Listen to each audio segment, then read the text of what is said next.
My own son tried to kill me with a box of poisoned chocolates, and I unknowingly saved my life by making my daughter-in-law and my grandchildren jealous. When he called me, asking if I had eaten the chocolates, I told him no, that I had given them to Laura and the kids.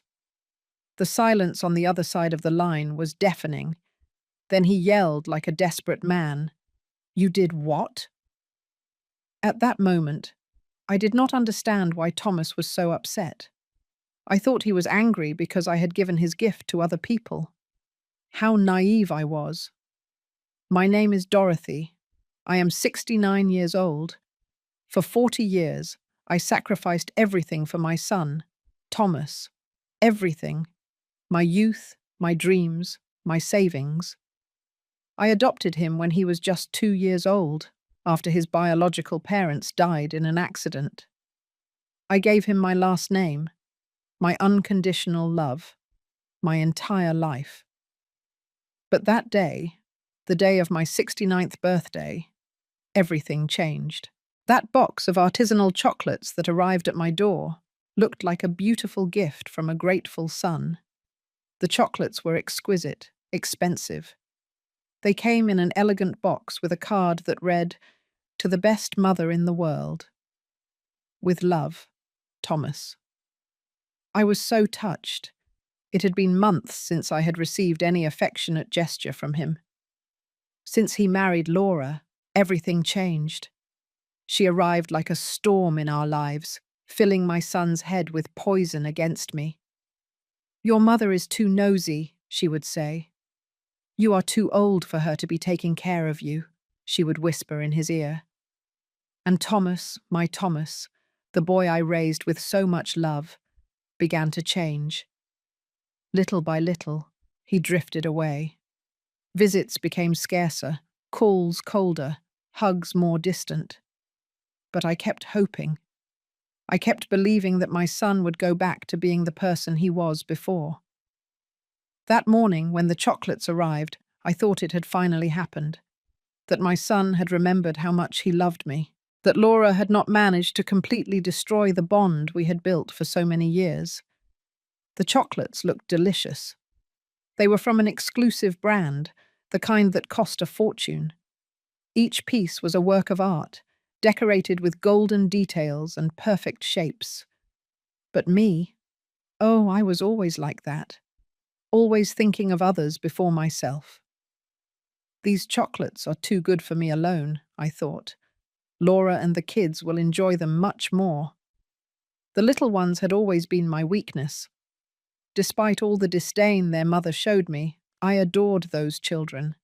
They were my grandchildren, the extension of my Thomas, the only pure thing left in that toxic relationship. So I took the box, carefully rewrapped it, and headed to Thomas's house, which was just a short drive from my home in upstate New York. When I knocked on the door, it was Laura who opened it. As always, she greeted me with that fake smile that I hated so much. That smile that did not reach her eyes, that screamed contempt, even though her lips tried to feign courtesy. "Hello, Dorothy," she said, with that condescending tone she used with me. "What brings you by?" I handed her the box of chocolates and explained that they were from Thomas for me, but that I wanted to share them with her and the children. For a moment, I saw something strange in her eyes, like surprise, but not the good kind. It was more like fear, confusion. But she quickly composed her expression and took the box. "What a nice gesture from Thomas," she murmured. "The kids will be thrilled." She did not invite me in. She never did. She always found an excuse to keep me at the door, as if I were a traveling salesperson and not the grandmother of her children. That time she said the children were sleeping, that it had been a long day, that perhaps another day would be better. I went home with a slightly sad heart, but also with a certain satisfaction. I had done something good. I had shared the joy of my son's gift with his family. That night, I went to bed thinking that maybe, just maybe, that gesture would help smooth things over between Laura and me. The next day, the phone rang early. It was Thomas. His voice sounded strange, tense. "Mum," he said to me, "how are the chocolates?" The question took me by surprise. It was rare for him to be so interested in knowing if I had enjoyed a gift. Usually, after giving me something, he seemed to completely forget about the matter. "Oh, Thomas," I replied honestly. "I gave them to Laura and the kids. You know how much they love sweets." The silence that followed was terrifying. It was as if the world had stopped. I could hear my own heart beating as I waited for his answer. Then he exploded. "You did what?" he yelled with a fury I had never heard in his voice. "I gave them to Laura and the children." "You're crazy." His voice trembled in a way that frightened me. It was not just anger. It was pure panic. "Thomas, I don't understand," I said, trying to stay calm. "I thought you'd be happy that I shared your gift with your family." But he kept shouting, increasingly desperate. He asked me over and over if I was sure I had not eaten a single chocolate, if I had given the whole box, if the children had already eaten them. His questions were so specific, so urgent, that I began to suspect. Why did he care so much that I had not tried the chocolates? Why did he seem relieved that I had not eaten them, but desperate that I had given them to his own family? He hung up abruptly after shouting that I was an idiot, that I had ruined everything. I was left with the phone in my hand, trembling, not understanding what had happened. But something inside me, a maternal instinct that I had developed over years of caring and protecting, told me that something was terribly wrong. That afternoon, Laura called me. Her voice sounded different, worried. "Dorothy," she said to me, "the children felt sick after eating the chocolates.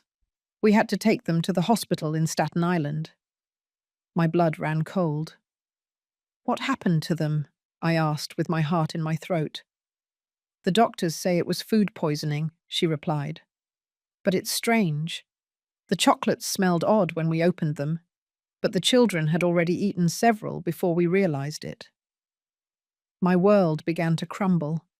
The chocolates my son had sent me, the chocolates I had given with so much love, had made my grandchildren sick. But there was something else. In Laura's voice, I detected something that made me tremble. It was fear, yes, but also understanding.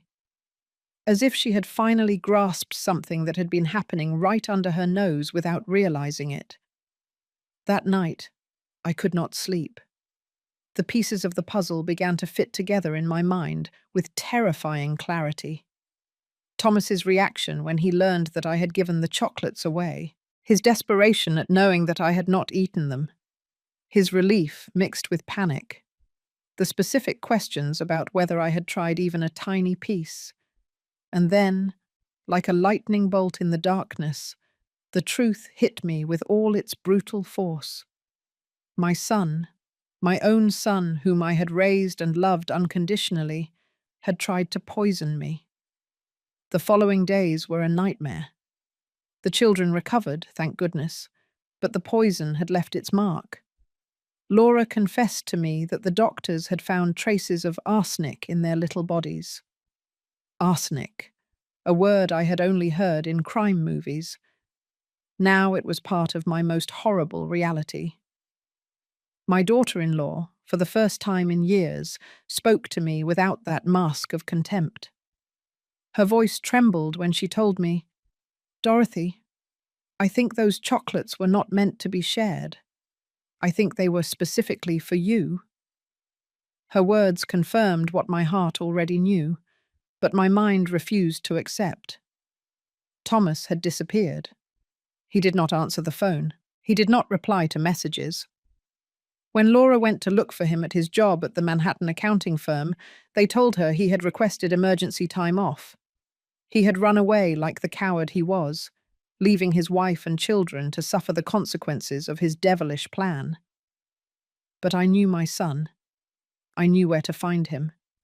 I knew that when he felt cornered, He always ran to the same place, the house of his Aunt Natalie, my younger sister. She had always had a weakness for Thomas, always justifying his mistakes, protecting him from the consequences of his actions. I drove to Natalie's house with my hands trembling on the steering wheel. 40 years of unconditional love, 40 years of sacrifices, 40 years of giving everything I had. And this was what I received in return: a son who wanted to see me dead. When I knocked on the door, Natalie opened it with a look of guilt. "Dorothy," she murmured, "I didn't know you were coming, but I had already seen Thomas's car parked on the corner." "I know he's here," I said in a voice I did not recognize as my own. Thomas appeared behind her like a ghost. His face was drawn, his eyes sunken, but what struck me the most was the expression on his face. There was no remorse. There was no guilt. There was only resentment, as if I were the culprit of this whole disaster. "Why?" was the only thing I could ask him. "Why did you want to kill me?" My voice broke on that last word. Kill me. My own son had wanted to kill me. His answer broke my soul into 1,000 pieces. "Because you're a burden," he said with a coldness that chilled my blood. "Because you've always been a burden. Because I need your inheritance and you never die." My inheritance, of course. It all came down to money. The money I had saved for decades working day and night. The money I had saved living like a pauper to secure a future for him. The money I planned to leave him when I died naturally, of old age, surrounded by the love of my family. "But I didn't know you had so much money," he continued with that poisonous voice. "Until I saw the bank documents when you got sick last year. $200,000, Mum. 200,000 that I need now, not when you're 90 years old. $200,000 that I had earned with blood, sweat, and tears. $200,000 that represented 40 years of work, deprivations, of sleepless nights working double shifts to give him the best education, the best clothes, the best opportunities. Besides," he added, as if it were the most natural thing in the world, "you're old. What else are you going to do with your life? Why do you need so much money at your age?" His words were daggers in my heart. Every syllable was a deeper betrayal than the last.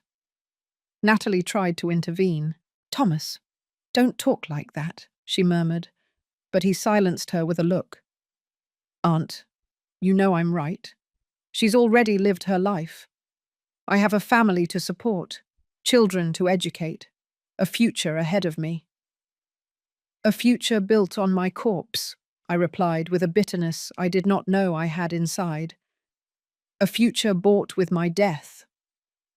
He looked at me with contempt, as if I were the crazy one, as if I were the villain in this twisted story. "Don't be dramatic," he told me. It was going to be quick. The chocolates had enough arsenic to look like a natural heart attack. No one would have suspected anything. You would have died peacefully, sleeping, and I would have inherited what was going to be mine anyway. His words revealed the depth of his betrayal. It had not been an impulse, a moment of madness. It had been a calculated, meticulous, cold plan. He had researched the poison. He had bought the most expensive chocolates to disguise the taste. He had calculated the exact dose. My death had been planned with the same dedication that I had put into planning his birthdays for so many years. "And what happened?" I asked him. "Why didn't your perfect plan work?" His face twisted into a grimace of frustration. "Because you're too stupid to eat chocolates your own son gives you," he spat at me. "Because you always have to be the martyr. You always have to give everything. You always have to be the selfless, saintly mother." The irony was suffocating.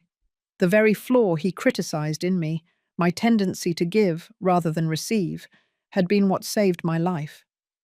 My instinct to share the gift with his children had destroyed his homicidal plan. "But the worst part," he continued with rising anger, "is that now Laura knows everything. The children were about to die because of you, because of your damn compulsion to share what does not belong to you. He blamed me. After trying to murder me, he blamed me for the poisoning of his own children. Laura had appeared in the doorway during our conversation. Her face was pale, her eyes full of tears. She had heard everything. The final confirmation that her husband had not only tried to kill his mother-in-law, but had been willing to sacrifice his own children in the process.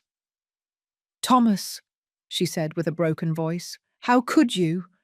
How could you put our children in danger?" He turned to her with the same coldness he had shown me. "Because nothing was going to happen," he replied.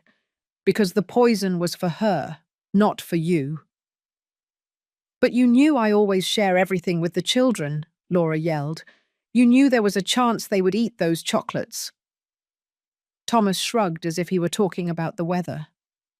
"It was a calculated risk," he muttered. "A calculated risk."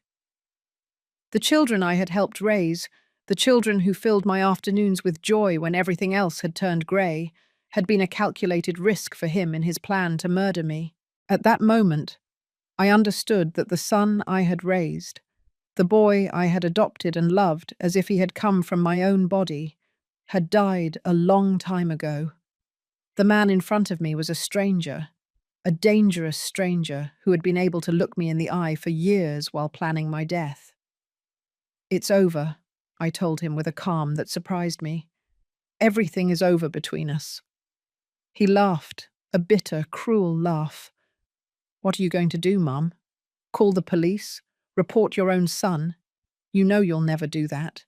You're too weak. Too weak." For 40 years, I had been too weak to tell him no. Too weak to set limits. Too weak to see that my unconditional love had turned him into a monster. But that day, in that house, in front of the evidence of his absolute betrayal, something changed inside me. "You're right," I told him. "I've been too weak for too long, but that ends today." I turned and started walking toward the door. "Wait and see what a weak woman can do when she finally finds her strength." His screams followed me into the street. He yelled that I was an ingrate, that after everything he had done for me, I was abandoning him. Everything he had done for me. The height of cynicism. Trying to kill me was, in his twisted mind, something he had done for me. That night, in the solitude of my home, I cried as I had not cried in decades. I cried for the son I had lost, for the wasted years, for the betrayed love. But above all, I cried for the woman I had been, naive, permissive, blind to the evil that was growing before my eyes. When the tears stopped, I made a decision. Thomas was right about one thing. I was too weak. But that weak woman was dying that night. Tomorrow, a new Dorothy would be born. A Dorothy who had learned that love without limits is not a virtue. It is complicity. A Dorothy who had discovered that sometimes, to protect yourself, you have to become what your enemies least expect. My phone rang. It was Stanley, my lawyer, an old family friend. "Dorothy," he told me. "Laura called me. She told me everything. Are you all right?" For the first time in days, I smiled. "I'm perfect, Stanley, and I have work for you." The transformation was not immediate, but it was total. Over the next few weeks, while Thomas believed he had emotionally destroyed me, I was building the foundations of my revenge. The first step was to move. I could not continue living in that house where I had raised a viper, where every corner reminded me of my naivety. Stanley helped me find an apartment in the most exclusive area of the city, Upper East Side. A penthouse with a panoramic view, which cost more in 1 month than Thomas earned in 3. When I signed the lease, I saw the surprise in the eyes of the real estate agent. A 69-year-old woman, modestly dressed, paying cash for a luxury apartment. "It's for my retirement," I told her with a smile. I decided it was time to give myself some treats. Retirement. What a liberating word. I was retiring from being a mother. I was retiring from being the victim. I was retiring from being the woman who gave everything and asked for nothing in return. The apartment was spectacular. Marble floors, floor-to-ceiling windows, a kitchen that looked like it was out of a magazine. But what I liked most was the study, a quiet space where I could plan, where I could think, where I could become the strategist Thomas had never imagined I could be. Stanley was my first ally in this new life. For years, he had handled my basic legal affairs, wills, insurance, minor procedures. But now I needed something more. I needed a legal warrior who would help me systematically dismantle the life of the man who had tried to murder me. Dorothy, he told me in our first serious meeting, this is going to be brutal. Thomas is not going to give up easily. He's going to fight. He's going to lie. He's going to try to manipulate the situation in his favor. I leaned back in his office's leather chair and looked him in the eye. Stanley, he underestimated me for 40 years. Now it's my turn to surprise him. The first thing we did was secure my money. Thomas knew about the main account, but he did not know about the other three. He did not know about the certificates of deposit that I had been religiously renewing every year. He did not know about the stocks I had bought with the extra money from my weekend jobs. He did not know that his stupid mother had built a modest but solid financial empire. In total, Stanley told me after reviewing all the documents, we are talking about almost $400,000, not $200,000 as he believes. $400,000. 40 years of sacrifice turned into economic power. 40 years of living like a poor woman to die like a queen. But money was only a tool. The real weapon was information. Stanley hired a private investigator, a former police officer named Robert, who specialized in family cases. What we discovered in the following weeks left me speechless. Thomas had not only planned my death for the inheritance, he had debts that I was unaware of. Gambling debts, debts with loan sharks, debts that had turned my death into an urgent necessity for him. My son was not just a frustrated murderer. He was a bankrupt gambler who had bet his family's future at my expense. Here is the evidence, Robert said, handing me a folder full of photographs, documents, bank records. Your son owes more than $50,000 to very dangerous people, people who do not accept excuses. The photographs showed him in Atlantic City casinos, in clandestine betting houses in Queens, in nighttime meetings with threatening-looking men. He had mortgaged the house where he lived with Laura without telling her anything. He had pawned his wife's car. He had emptied the children's savings accounts to pay interest. My son was not only a murderer, he was a thief who had stolen his own family's future. Laura doesn't know anything about this, Robert continued. He has been lying to her for months. He tells her he has problems at work, that payments are late, that they need to economize. But the truth is that he is using the house money to gamble. The information was devastating, but it was also perfect. Thomas had built his own prison with his lies and addictions. I just had to push the bars so that everything would collapse. Meanwhile, he thought he had defeated me. 3 weeks had passed since our confrontation at Natalie's house, and I had given no sign of life. I had not called him. I had not shown up at his house. I had not made any drama. In his narcissistic mind, this confirmed his theory. I was too weak to face him. But I was working. Every day, from my new apartment, I coordinated the next moves with Stanley. Every night, I reviewed Robert's reports, learning more about the monster my son had become. Every dawn, I planned the next step of my meticulous revenge. The first phase was psychological. I needed Thomas to feel like he was in control, that he had won. I needed him to become complacent, to lower his guard. That's why I had not given any sign of life. That's why I had let him believe that I was hiding in some corner, crying and feeling defeated. Stanley had explained the legal process to me. We have evidence of the attempted poisoning, he told me, the children's medical analysis, Laura's testimony, the recordings you made of his confessions.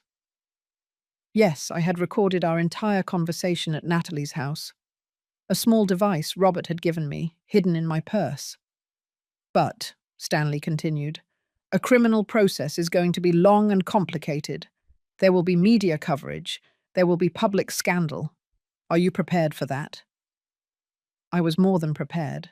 After 40 years in the shadows, I was ready to come out into the light and show the world who Thomas really was. Besides, he added with a smile, we have evidence of fraud, embezzlement, and financial manipulation. We can destroy him economically before the criminal process even begins. Economically? The word sounded delicious. Thomas had tried to kill me for money. Now he was going to lose all his money for trying to kill me. During those weeks of silence, I also worked on myself. I hired Yolanda, a personal stylist who completely transformed my image. Goodbye to old, conservative clothes. Goodbye to grey, unkempt hair. Goodbye to the hunched posture of the defeated woman. When Yolanda finished with me, I did not recognize myself in the mirror. My hair was dyed an elegant brown, cut in a modern style that took 10 years off me. My clothes were sophisticated but not ostentatious. Quality suits, designer shoes, discreet but expensive accessories. Dorothy, Yolanda told me, admiring her work, you look like a woman of power. A woman of power? I liked the sound of that. For 40 years, I had been a woman of service, a woman of sacrifice, a woman of shadows. Now it was time to be a woman of power. The last element of my transformation was the most important. My attitude. I hired a personal coach, a psychologist specializing in female empowerment. Dorothy, she told me in our first session, you have to stop seeing yourself as a victim. You are a survivor. You are a warrior. The sessions were revealing. For decades, I had confused love with submission, kindness with permissiveness, motherhood with total self-denial. I had raised a monster because I had been afraid of being a bad mother if I set limits. True love, the psychologist explained to me, includes consequences. If there are no consequences for bad actions, there is no love. There is complicity. Complicity. For 40 years, I had been an accomplice in my son's transformation into a sociopath. But no more. The new Dorothy was not an accomplice to anyone. The new Dorothy was a force of nature that was about to unleash upon Thomas's world like a devastating hurricane. One night, exactly 1 month after our confrontation, I decided it was time to make my first public appearance. I carefully chose the location, the most exclusive art gallery in the city, where a private collection of contemporary paintings was being exhibited. I dressed in a black designer suit, high heels that made me look taller and more imposing, and jewelry I had bought that very afternoon. When I arrived at the gallery in a luxury taxi, the society photographers turned to look at me. They did not recognize me, but they instinctively knew I was someone important. I walked through the gallery with a glass of champagne in my hand, admiring the artwork, conversing with collectors and critics. For the first time in decades, I felt in my element. Elegant, sophisticated, powerful. And then I saw him. Thomas was in the opposite corner of the gallery, accompanied by Laura. She looked tense, uncomfortable, clearly out of place in that luxurious environment. He was trying to impress some businessman, probably looking for new victims for his scams. Our eyes met across the room. I saw the shock on his face when he recognized me. The defeated woman he had left crying a month ago had been replaced by this sophisticated and mysterious version of his mother. I approached slowly, savoring every step. When I reached him, I smiled at him with a poisonous sweetness. "Hello, Thomas," I said to him in a voice that dripped power. "What a surprise to run into you here." His face had turned pale. Laura looked at me with a mixture of admiration and confusion. The businessmen who were talking to Thomas turned toward me with curiosity. "Mum," he stammered, "what are you doing here?" His voice trembled slightly. For the first time in his life, my presence intimidated him. "I'm enjoying my retirement," I replied, taking a sip of champagne. I decided it was time to treat myself. The word retirement echoed in the air like a veiled threat. The businessmen looked at us with interest. It was obvious there was family tension, but it was also obvious that I was not the victim they had imagined. "Retirement?" one of them asked politely. "What are you retiring from, ma'am?" "From being too generous," I replied without taking my eyes off Thomas. "Sometimes when you give too much, people get used to receiving. There comes a point where you have to stop giving and start collecting." "Collecting?" The word floated in the air like a promise of a storm. Thomas knew exactly what it meant. He knew his time of taking without giving had ended. He knew the hunt had begun, and now he was the prey. The following days were of exquisite tension. Thomas knew something had changed, but he did not know what. He had seen me at the gallery, transformed into a woman he did not recognize, and that made him uneasy. He began calling me obsessively, but I did not answer. I let his calls go to voicemail, where I could hear his growing nervousness. "Mum, answer the phone," he said in his messages. "We need to talk. I need to know what you are planning." What are you planning? For the first time in his life, he was the one who was afraid of me. For the first time, I was the predator and he was the prey. Stanley had begun the legal phase of my revenge. The first thing was to file a civil lawsuit for attempted murder, with all the evidence we had gathered. The children's medical analysis, the audio recordings, the testimonies of Laura and the medical staff who had treated my grandchildren. "Dorothy," Stanley told me in his office, "this lawsuit is going to be a scandal. The media are going to cover the case. Your story is going to be on every newscast." Perfect. I wanted the whole world to know who Thomas really was. I wanted his neighbors in Connecticut, his co-workers, his friends, to know that he had tried to murder his own mother. But the civil lawsuit was only the appetizer. The main course was the investigation Robert had completed into Thomas's illegal activities. Mortgage fraud, misuse of family funds, defrauding loan sharks, tax evasion. My son had built a financial house of cards that was about to collapse. "Here are all the documents," Robert said, handing me 3 folders full of evidence. "Your son has been stealing from his own family for months.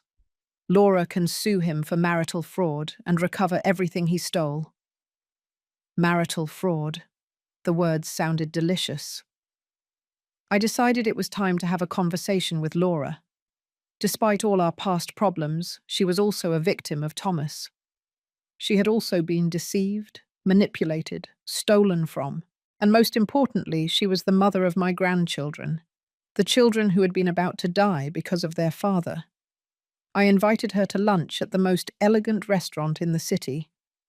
When she arrived, I saw the surprise in her eyes at seeing my new version. I was no longer the modest, resigned mother-in-law she had known for years. I was a woman of power who had decided to take control of her destiny. "Laura," I said to her after we ordered our turkey clubs, "we need to talk." She nodded nervously. She knew something big was coming. "I know everything about Thomas's debts. I know about the gambling, about the loan sharks, about the mortgage he put on your house without your knowledge." Her face fell apart. How do you know that? She murmured. Because I hired investigators, I replied calmly. Because I decided to stop being the victim and become the hunter. I handed her one of the folders Robert had prepared. Everything is there. Documents, photographs, bank records. Laura reviewed the papers with tears in her eyes. Each page was a deeper betrayal. Her husband had not only tried to murder his mother-in-law, but had been systematically stealing his family's future to feed his gambling addiction. Dorothy, she said to me with a broken voice, I didn't know any of this. He told me there were problems at work, that we needed to economize. I never imagined that he was— Her voice was lost in sobs. That he was destroying our lives. Laura, I said, taking her hand, you are not to blame for anything. Thomas deceived both of us, but now we have the opportunity to get justice. I explained my plan. She could file a lawsuit for marital fraud, recover the house, protect the children's future. I would help her with the legal expenses. But, I added firmly, I need you to testify against Thomas. I need you to tell the whole truth about the chocolates, about his confession, about everything you have seen. She did not hesitate for a second. Of course, she told me. It is the least I can do after everything that has happened. While we were eating our mashed potatoes, Thomas arrived at the restaurant. It was no coincidence.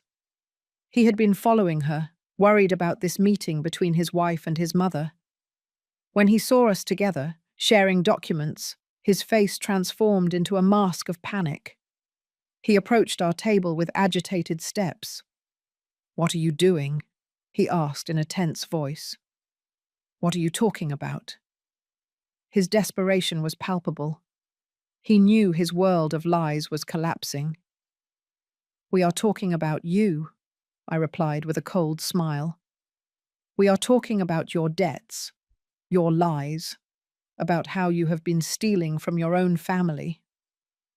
Thomas looked at the documents on the table, and his face completely collapsed.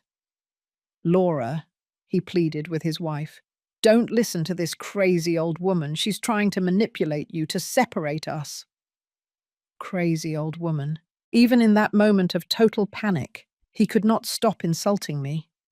He was incapable of showing respect or remorse.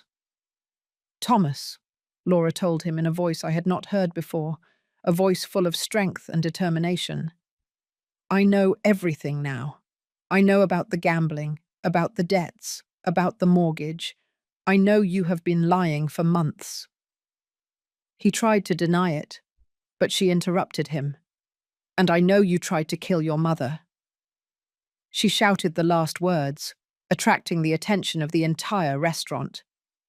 The diners turned toward us, murmuring among themselves. Thomas realized he was being watched and lowered his voice, but his desperation was increasingly evident. Laura, please, he whispered to her. We can fix this. We can work it out together. You don't need to listen to this woman. She has always tried to separate us, always manipulating, always blaming others, never taking responsibility for her actions. No, Laura replied firmly. No more lies, no more manipulation.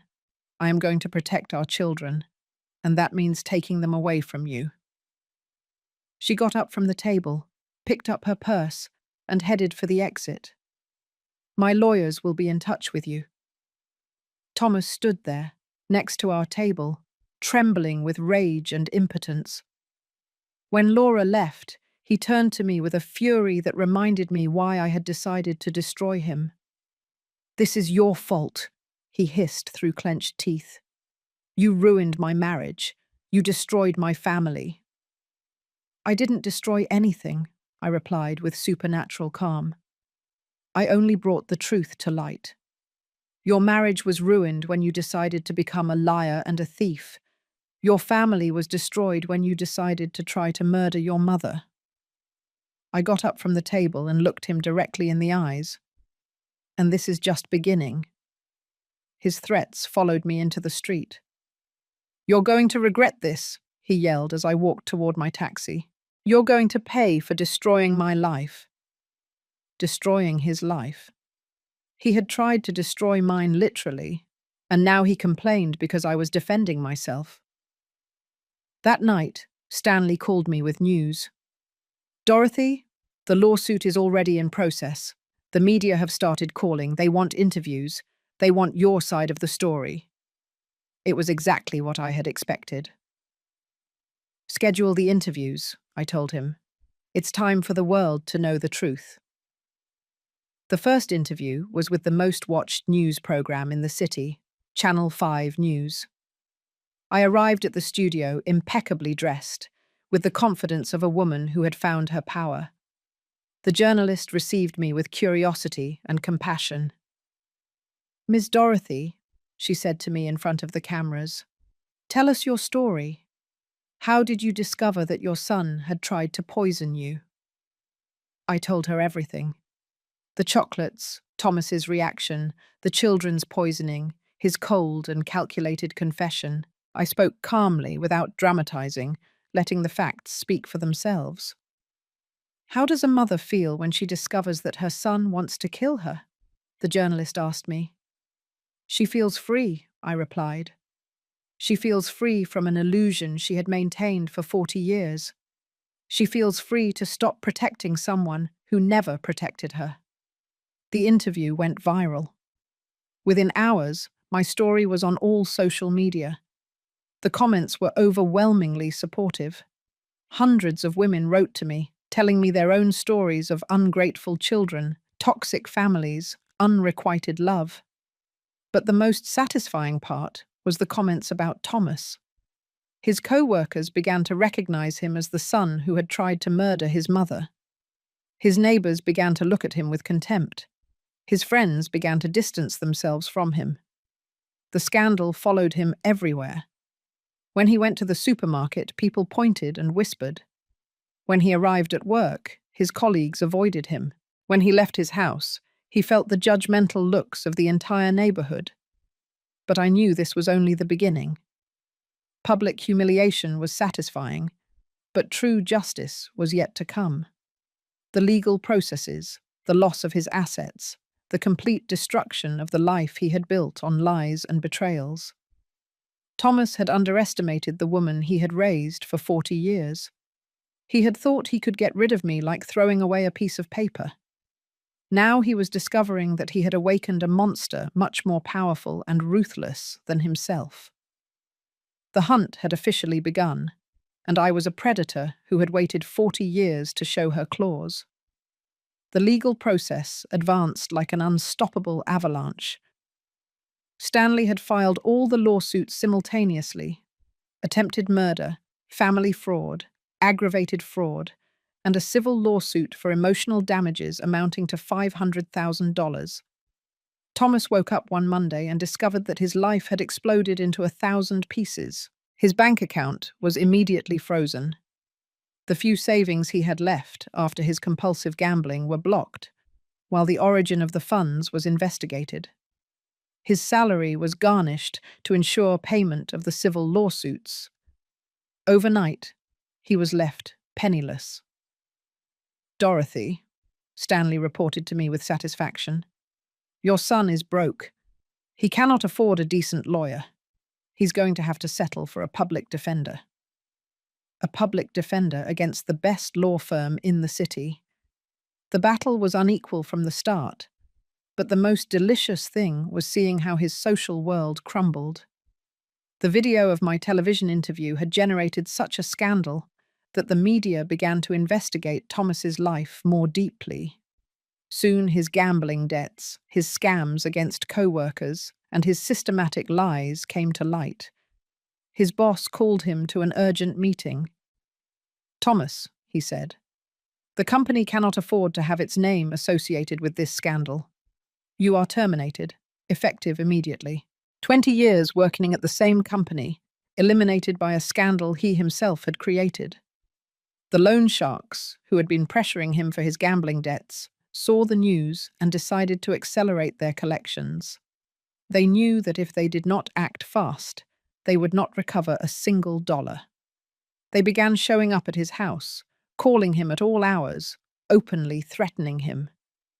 One night, while I was enjoying a glass of wine in my luxury apartment, I received a call from Laura. She was crying. "Dorothy," she told me between sobs, "men came to the house, armed men. They said that if Thomas doesn't pay them tomorrow, they are going to take the house and everything in it." "Where is Thomas?" I asked her. "He disappeared," she replied. "When he saw those men, he ran out the back door. He left me alone with the children to face those criminals." Cowardly until the end. When things got tough, he abandoned his family to save his own skin. "Laura," I told her firmly, "take the children and go to your mother's house tonight. Tomorrow morning, we are going to fix this." The time had come to show my next hand. The next morning, I arrived at Thomas's house, accompanied by Stanley and 2 bodyguards I had hired. The loan sharks were there, inspecting the property, calculating what they could take to cover the debt. When they saw me arrive, they approached with curiosity. "Ma'am," the leader of the group, a burly man with scars on his hands, said to me, "Are you related to Thomas?" "I am his mother," I replied with the same calm I would use to talk about the weather. "And I have a proposal." I pulled a signed check from my purse. "This is the exact amount my son owes you," I told them. $530,000. Take it and forget about him forever." The men looked at the check in surprise. They did not expect an elegant woman to show up with $500,000 in cash. "Why would you do this for him?" the leader asked me. "I am not doing it for him," I replied. "I am doing it for my daughter-in-law and my grandchildren. They are not to blame for living with a gambler." The man took the check, examined it carefully, and finally nodded. "Deal. Your son is debt-free with us." When they left, Laura came out of the house with tears in her eyes. "Dorothy," she said, "I cannot accept that you pay Thomas's debts." "I'm not paying them for him," I explained. "I'm paying them for you all, and it's not for free." I handed her a document that Stanley had prepared. "It's a property transfer," I explained. "The house is now in your name. Thomas no longer has a legal right to it. And this," I handed her another paper, "is a loan agreement. You owe me $530,000, but you can pay it in small installments over the next 20 years. It was a perfect agreement. Laura was protected, the children had a safe home, and Thomas lost his last economic resource. When he finally showed up, he would discover that he no longer owned anything. That afternoon, Thomas finally deigned to call me. His voice sounded desperate, broken. "Mom," he pleaded, "I need your help. The loan sharks are going to kill me if I don't pay them. I need money. I need you to forgive me. I need—" "Thomas," I interrupted him coldly, "I already paid your debts." I could hear his sigh of relief on the other side of the line. "Thank you. Mum, I knew you wouldn't abandon me. I knew that, but I didn't do it for you," I continued. "I did it for Laura and the children. And you no longer have a house. I transferred it to your wife's name." The silence that followed was absolute. "What?" he finally murmured. "The house is no longer yours. Your wife owes me the money, not you. You have nothing more to do with that property." His breathing became agitated. "You can't do that," he yelled. "It's my house. I bought it." "Did you buy it with money you stole?" I replied. "And now it has returned to legitimate hands. Laura and the children are protected. You are on your own." I hung up the phone without waiting for his response. The following days were of delicious tension. Thomas showed up at the house, but Laura had already changed the locks. When he tried to force his way in, She called the police. The officers arrived and explained to him that he no longer had a legal right to the property.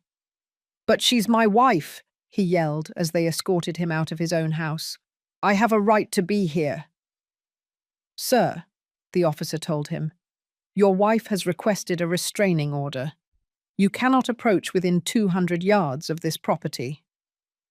Restraining order. Laura had followed my advice to the letter. Now Thomas had not only lost his house, but legally could not go near his family. He was a complete pariah, rejected by society and abandoned by his own. Homeless, jobless, penniless, Thomas was forced to take refuge in cheap, run-down motels. But even that became unsustainable when the media began following him. Reporters constantly harassed him, asking him about the attempted murder, about his debts, about his gambling addiction. One night, desperate and humiliated, he decided to do something he considered intelligent, but which turned out to be the final nail in his destruction. He created a social media profile and began live streaming, trying to tell his side of the story. "My mother is crazy," he said in front of his phone camera from a dirty motel room. "She is making all this up because she wants attention. I never tried to poison anyone. The chocolates were normal. She is manipulating my whole family against me." But the internet does not forgive. Users began bombarding him with specific questions he could not answer. "Why was there arsenic in the chocolates?" they asked. "Why did your children get poisoned?" they insisted. "Where is the proof that your mother is lying?" His broadcast went viral, but not in the way he expected. It went viral as an example of pathological narcissism, as the live confession of a man who could not accept responsibility for his actions. The comments were brutal, ruthless, merciless. "This guy really thinks we're stupid," someone wrote. "His own wife is reporting him, and he says it's all a lie," added another. "Typical psychopath, always blaming others," commented a third. But what really sealed his fate was when someone asked him directly, "If you are innocent, why don't you sue your mother for defamation?" Thomas was speechless. He could not sue me because he knew I had all the evidence. He could not deny the attempted poisoning because the evidence was irrefutable. His silence at that question was interpreted by everyone as an admission of guilt. The broadcast ended abruptly when he began receiving death threats live. He had tried to manipulate public opinion and had achieved exactly the opposite. The next day, clips of his broadcast were on every newscast.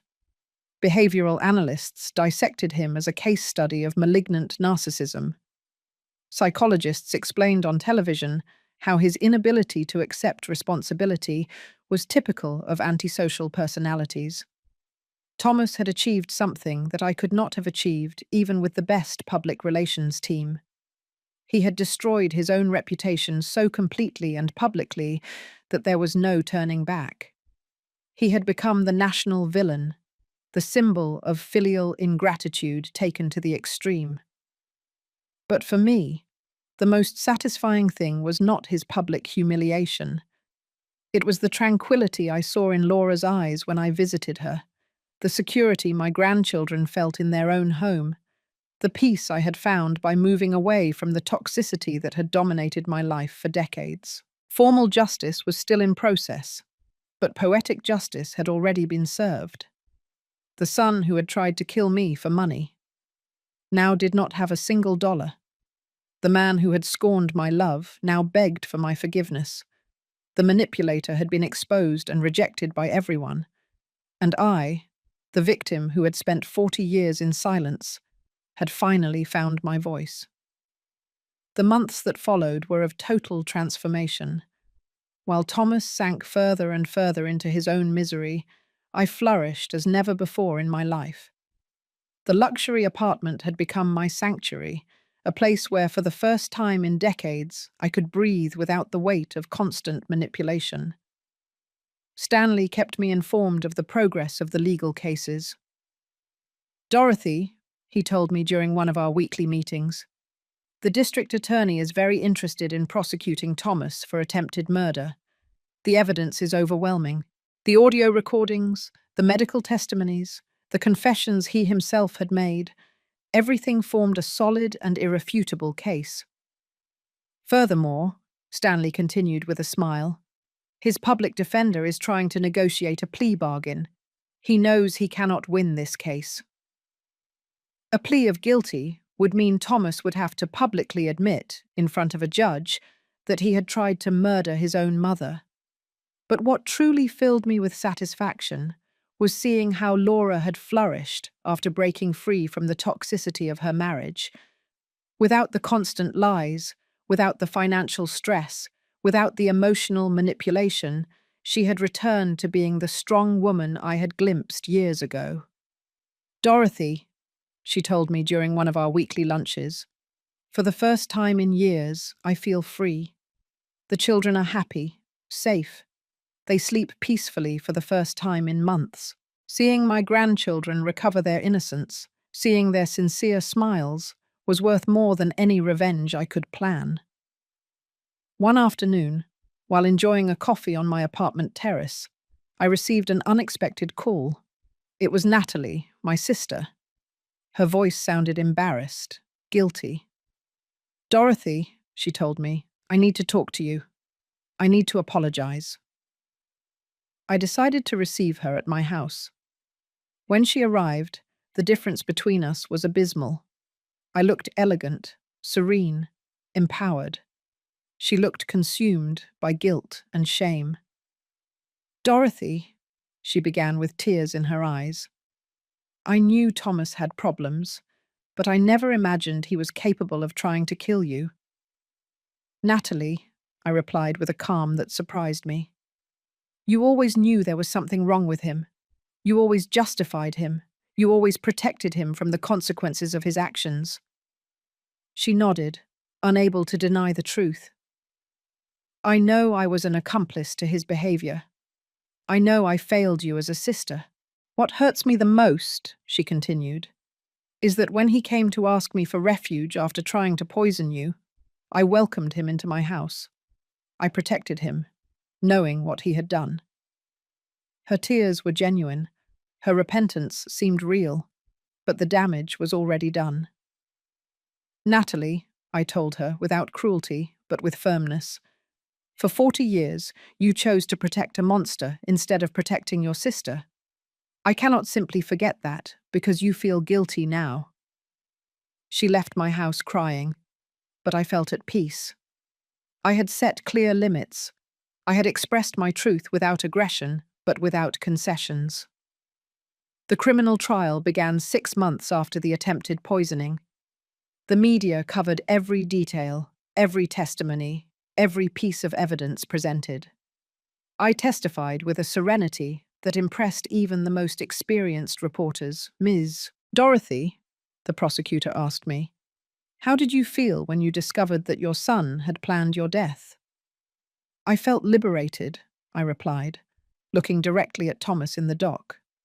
"Liberated from 40 years of manipulation, from 40 years of giving unconditional love to someone incapable of reciprocating it."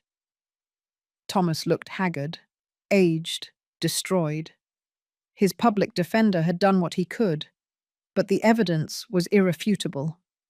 The testimonies of Laura, of the doctors who treated the children, of the specialists who analyzed the chocolates, built a perfect case. When it came time for his testimony, Thomas attempted one last manipulation. "I loved my mother," he declared with false tears. "This is all a terrible misunderstanding. I never wanted to hurt anyone." But his own recordings betrayed him. When the prosecutor played the audio where he confessed his plan, his version completely crumbled. The jury deliberated for barely 2 hours, guilty of attempted first-degree murder, guilty of endangering the lives of minors, guilty of aggravated fraud. The sentence was 12 years in prison, with no possibility of parole before serving 8. When I heard the verdict, I did not feel triumph. I felt peace, justice. The legal confirmation of what I already knew, that I had been the victim of a calculated and premeditated attempted murder by my own son. Thomas looked at me from the dock as he was being handcuffed. His eyes no longer held the arrogance of before, only desperation and self-pity. "Mum," he yelled as they took him away. "You're still my mother. You can't abandon me like this." But I remained motionless, serene, watching him move away toward his inevitable destiny. The civil cases were quickly resolved after the criminal conviction. The lawsuit for emotional damages resulted in a compensation of $300,000, which Thomas, of course, could not pay from prison. But the symbolism was important. The legal system had officially recognized the harm he had caused me. Laura obtained a divorce and full custody of the children. Thomas lost all his parental rights after being found guilty of endangering their lives. My grandchildren were finally legally protected from their father's toxic influence. One afternoon, while organizing my new legal documents, I found a letter I had written but never sent years ago. It was a letter of thanks to Thomas for being the best son in the world. I read it and could not help but laugh bitterly. How blind I had been. How naive. How completely disconnected from reality. I decided to write a new letter, but this time for myself. "Dear Dorothy," I wrote, "for 40 years, you confused love with complicity. You confused kindness with permissiveness. You confused sacrifice with virtue. Today, I celebrate that you have finally learned the difference. On the day I turned 70, I hosted a small celebration in my apartment. I invited Laura and the children, Stanley and his wife, Yolanda my stylist, Robert the investigator. People who had helped me rebuild my life, who had supported me in my transformation. When I blew out the candles on my cake, I made a silent wish that no woman would have to wait until her 70s to find her strength, to set limits, to defend herself from those who abused her love. That night, alone in my apartment, I reflected on the journey I had undertaken, from silent victim to empowered woman, from selfless mother to a person who valued herself, from a woman who gave everything without receiving anything to a woman who had learned that self-love is not selfishness, it is survival. Thomas had wanted to kill me to steal my money, but he had achieved something completely opposite. He had awakened a woman I did not know existed within me. A woman strong, intelligent, capable of fighting for what belonged to her. Formal justice had been served, but the real victory was personal. I had recovered my dignity, my autonomy, my right to live without fear or manipulation. 2 years after the sentencing, my life had found a balance I never thought possible. The emotional wounds had healed, not with forgetting, but with wisdom. I had learned that healing does not mean forgetting, but integrating the pain into a new, stronger version of yourself. My daily routine was a testament to my newfound freedom. I woke up without the weight of the anxiety I had carried for decades. I had scrambled eggs and bacon for breakfast while reading the financial news, because I had decided to learn to manage my investments personally. Stanley had introduced me to Oscar, an ethical financial consultant who taught me that money could be a tool for empowerment, not just for survival. "Dorothy," Oscar told me during one of our sessions, "you have enough capital to live comfortably for the rest of your life and leave a considerable inheritance." Inheritance, the word that had motivated the attempted murder, now had a completely different meaning for me. I had decided to create a trust for my grandchildren, administered by Laura until they turned 25. I also established a foundation to help older women victims of family abuse. My traumatic experience had turned into social purpose. The children visited my apartment every weekend. Seeing their little faces light up when they arrived was the most powerful medicine for any residual sadness. Grandma Dorothy, little Anne would say to me. Why doesn't Dad live with us anymore?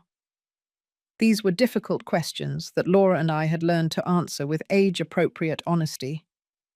Dad made choices that hurt a lot of people, Laura would explain. Sometimes, when someone hurts others, they have to go to a special place to learn how to behave better. The children accepted these explanations with the natural resilience of childhood, but I knew they would eventually need more details. One afternoon, while playing with my grandchildren in the Central Park near my apartment, I saw an older woman sitting alone on a bench. She looked sad, lost, with that expression that I knew too well. I approached and started a conversation. "I'm Yolanda," she told me. Not Yolanda the stylist, but another woman who coincidentally had the same name. "I live with my son and his wife, but I feel invisible. They treat me like a burden." Her story resonated deeply with me. It was like seeing my past reflected in another person. I told her my experience, without dramatic details, but with the honesty of someone who had traveled through the same darkness. "Yolanda," I told her, "you do not have to accept being treated as a burden. You have rights, you have value, you have options." That conversation became the germ of something bigger. I began organizing weekly meetings in my apartment for older women facing similar situations. We called it the Circle of Strength. Every Thursday afternoon, my living room filled with stories of survival, mutual support, of women rediscovering themselves. Stanley helped me formalize the foundation. The Dorothy Foundation for the Dignity of the Older Woman, it was finally called. Our first project was a temporary shelter for elderly women victims of family abuse. The second was a free legal assistance program. The media began calling me to talk about the issue of elder abuse. My story had resonated so much that I became, without seeking it, a voice for other victims. Family abuse doesn't always leave visible bruises, I would say in interviews. Sometimes the abuse is emotional, financial, psychological. One morning, exactly 3 years after the attempted poisoning, I received a letter from prison. It was from Thomas. My first impulse was to throw it away unread, but curiosity won out. I opened it with trembling hands. "Dear Mum," it began, "I know I don't deserve your forgiveness, but I need you to know that I have been reflecting on what I did." The letter continued with what seemed like genuine apologies, expressions of remorse, promises of change, but there was something in the tone that felt familiar. Subtle manipulation, the attempt to elicit pity. "I've been going to psychological therapy," he wrote. "The psychologist says I have deep issues that come from my early abandonment, from the death of my biological parents." Even from prison, he continued to blame others for his decisions. He was still incapable of assuming full responsibility. "Please, Mum," the letter ended. "Give me a chance to repair the damage I caused. Agree to visit me. I need to see you. I need your forgiveness to be able to heal. I need, I need, I need." It had always been about what he needed, never about what I needed or deserved. I showed the letter to my psychologist, the doctor who had helped me through my healing process. "Dorothy," she told me after reading it, "how do you feel reading this?" "I feel sorry," I replied. "But not for him. I feel sorry because after 3 years in prison, he still doesn't truly understand what he did." "Are you going to answer him?" she asked. "Are you going to visit him?" I reflected for days on that question. Part of me, the mother I had been for 40 years, felt the obligation to respond. But the new woman who had emerged from the ashes knew that my healing did not depend on forgiving the person who had tried to kill me. I finally decided to write a response, but not the one he expected. "Thomas," I wrote, "I received your letter. I am glad to know that you are reflecting on your actions. However, my healing process does not require seeing you or forgiving you. I have learned that forgiveness is for the benefit of the one who forgives, not the one who asks for it. I have built a fulfilling life without you, my letter continued. I have found peace, purpose, and happiness. Your absence is not an emptiness in my life. It is a space filled with tranquility. I hope you find your own redemption, but my path to healing no longer includes trying to save you from the consequences of your decisions. I signed the letter simply as Dorothy, not as Mum. That title had been revoked the day he decided to become my potential killer. I sent the letter and felt a profound release. I had definitively closed the last chapter of that toxic relationship. Laura had also rebuilt her life.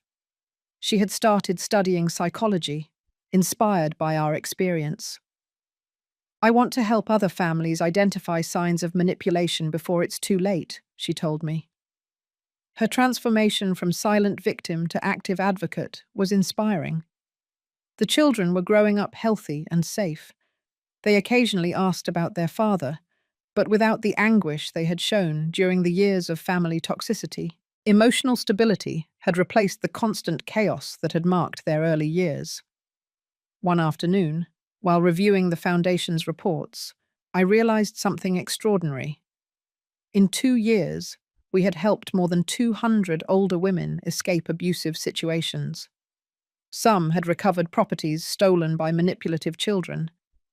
Others had found the courage to report abuse. All had rediscovered their dignity. My personal story of survival had become a beacon of hope for other women. The attempted murder that had sought to silence me forever had ended up amplifying my voice beyond what I had ever imagined. That night, as I gazed at the city from my terrace, I reflected on the perfect irony of my situation. Thomas had wanted to kill me to steal my inheritance, but he had managed for me to build a much more valuable legacy, a foundation that would last beyond my death, helping generations of women find their strength. The woman I had been for 70 years had symbolically died on the day of the poisoned chocolates. The woman who had been born from those ashes was stronger, wiser, more complete. I had learned that sometimes, to find the light, you have to go through the deepest darkness. My revenge had been complete, but not because of Thomas's destruction, but because of my own reconstruction. The best revenge had turned out to be living fully, without fear, without guilt, without the shadow of manipulation darkening my days. 5 years after the sentencing, my life had reached a fullness I never thought possible. The Foundation had grown exponentially, with offices in 3 states and a team of 20 dedicated professionals. We had helped more than 500 women regain their dignity and autonomy. One morning, Stanley called me with unexpected news. "Dorothy," he told me with a grave voice, "Thomas is applying for parole. He has served 5 years of his sentence, and his lawyer argues good behavior." My heart momentarily sped up, but the anxiety lasted only seconds. I was no longer the vulnerable woman I had been. "What does that mean for us?" I asked calmly. "It means there will be a hearing," Stanley explained. "The judge will review his case. He will hear testimonies for and against his release. You have the right to testify." I decided it was time to face Thomas one last time, but from a position of absolute power. For 5 years, I had built a new identity, a new life, a new purpose. He had remained stagnant in a cell, paying for his crimes. The hearing was scheduled for a Tuesday morning. I arrived at the courthouse accompanied by Laura, who was now a licensed psychologist and the associate director of my foundation. We dressed professionally, projecting the image of the successful women we had managed to become. When Thomas entered the room, his appearance struck me. 5 years of prison had transformed him into a prematurely aged man. His hair was completely grey, his face marked by deep wrinkles, his posture hunched by defeat. There was no trace left of the arrogant man who had tried to murder me. His lawyer presented the case for parole. "My client has shown genuine remorse," he argued. "He has participated in rehabilitation programs. He has maintained excellent conduct. He has expressed sincere desires to repair the damage caused to his family." When it was my turn to testify, I rose with the serenity of someone who has found inner peace. "Your Honor," I began, "for 5 years, I have observed the consequences of the defendant's actions, not only in my life, but in the lives of his children, who have thrived in an environment free from his toxic influence." I looked directly at Thomas as I spoke. "I have built a foundation that has helped 500 women victims of family abuse. Every one of those stories reminds me why it is important for actions to have real and lasting consequences." "Mr. Thomas not only attempted to murder me," I continued firmly. "He endangered the lives of his own children. He stole from his family. He lied systematically for years. His early release would send a dangerous message that repentance after being caught can erase the severity of trying to murder your own mother." The judge listened intently, taking notes. When Thomas had the opportunity to speak, he addressed me directly. "Mum," he said with a broken voice, "I know I don't deserve your forgiveness, but I have changed. I have understood the damage I caused. I have spent 5 years reflecting on my mistakes." His words sounded rehearsed, calculated to generate compassion, but they no longer had power over me. "Thomas," I replied calmly, "you lost the right to call me mother the day you decided to become my potential killer. 5 years in prison do not erase 40 years of manipulation or the trauma of discovering that your own son wanted to see you dead." Laura's testimony was devastating for his chances. As a professional psychologist, she explained to the judge the patterns of narcissistic and manipulative behavior she had observed for years. "The children have prospered without their father's presence," she declared. "They have developed emotional stability, security, confidence.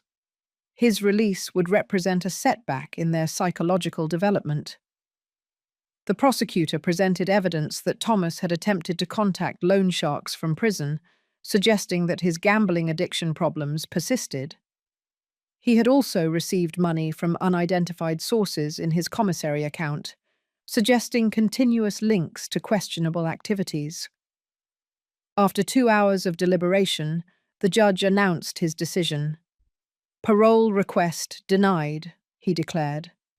"The defendant will serve his full sentence. The premeditated nature of his crimes, combined with the pattern of manipulative behavior and the lack of genuine remorse, make his early release inappropriate." Thomas slumped in his chair. His 5 years of good behavior and mandatory therapy had not been enough to convince the legal system that he had truly changed. He would have to serve 7 more years before being eligible for parole again. When we left the courthouse, I felt a deep but tranquil satisfaction. It was not vengeful triumph, but the confirmation that justice had prevailed. Thomas would pay fully for his crimes, while I continued to build a legacy of hope and empowerment. That afternoon, during the weekly meeting of our Circle of Strength, I shared the experience with the women of the group. "Today I faced my aggressor once more," I told them, "but no longer from fear or vulnerability. I faced him from the power I have built during these years." Yolanda, the woman I had met in the park years ago, and who now coordinated one of our programs, raised her hand. "Dorothy," she said, "your story has taught us that it is never too late to reclaim our dignity. At 70, you found your strength. I found mine at 65. That night, alone in my apartment, I wrote in my diary, "Today I definitively closed the darkest chapter of my life. Thomas will remain in prison 7 more years, but I no longer live in the emotional prison he built for me. I am free. I am powerful. I am whole. Looking out the window at the illuminated city, I reflected on the path traveled. From silent victim to advocate for other victims. From invisible woman to recognized community leader. From selfless mother to a woman who had learned that self-love is not selfishness, it is survival. The transformation had been painful, but necessary. Like a butterfly that must destroy its cocoon to fly, I had to destroy the permissive version of myself to become the strong woman I always had the potential to be. Tomorrow, I would continue my work at the foundation. I would continue helping other women find their voice. I would continue building a legacy that transcended personal revenge. Because I had learned that the best response to an attempt at destruction is not reciprocal destruction, but the construction of something beautiful and lasting. Thomas had wanted to eliminate me to steal my monetary inheritance. He had achieved exactly the opposite. He had awakened a much more valuable inheritance in the form of strength, wisdom, and purpose that I now shared with hundreds of women. Justice does not always come fast, but when it comes, it is complete and definitive. 10 years had passed since the day that changed my destiny forever. Now, at 79, I contemplated my life with a deep satisfaction I never thought possible. The Dorothy Foundation had grown to become a recognized national institution, with shelters in 8 cities and a legal assistance program that had helped more than 2,000 women. My grandchildren, now teenagers, visited every weekend. Anne was 16 and had decided to study law, inspired by our family history. "Grandma," she told me during one of our conversations, "I want to be like you. I want to defend people who cannot defend themselves." Her younger brother, Charles, who was 14, showed an extraordinary emotional maturity for his age. Laura had become a nationally recognized psychologist, specializing in family trauma and elder abuse. We had written a book together titled "It's Never Too Late: Finding Your Strength After 70, which had become a bestseller and been translated into several languages. One spring morning, while reviewing correspondence in my foundation office, I received a call that transported me to the past. It was the warden of the prison where Thomas was serving his sentence.